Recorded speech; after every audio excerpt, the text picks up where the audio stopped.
Most people don't actually realize their worst fear until they're facing it. Our minds tend to reject the unthinkable. We would rather believe that animals are our biggest threat, and the boogeyman doesn't exist. Well, it exists, all right. Only it's far more complex than a single entity.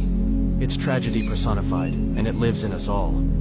It's the woman standing in the road while an ambush lies in wait. It's the hooded man following that drunk girl home, and the unmarked van creeping by that school. The boogeyman isn't always intentional. Sometimes it's the horrible accident on I-95, or that deadly gas leak in the night. It takes the form of tornadoes, earthquakes, and floods, but also cancers, famines, and droughts. It's our deepest fears buried in the farthest reaches of our subconscious. We envision a monster lurking in our closet, because that's exactly what it is. We know it's lying in wait, so we take precautions. We lock our doors, build our shelters, and take our vitamins.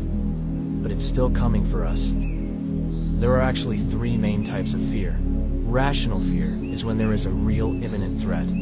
For instance, if a man were pointing a gun at you, it would only be rational to fear him. Primal fear is pre-programmed into our brains courtesy of evolution, things like darkness and death. Then we have irrational fear, that which frightens us for no rhyme or reason. For me, it's moths, and if one touches me, I'll scream. For my best friend, it's nectarines.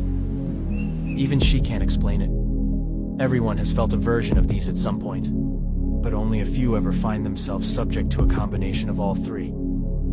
I wouldn't have thought it possible for rational and irrational to coexist, but that's one of the reasons we're here. Well, that and the fact that demons are real. Those fuckers are the worst too. You see, I've been through an unbelievably traumatic ordeal, but talking about it makes me sound like a complete lunatic. So I don't know what else to do with all of this information. I only know that I can't keep it to myself. Seriously, I have no physical evidence, so the police won't help.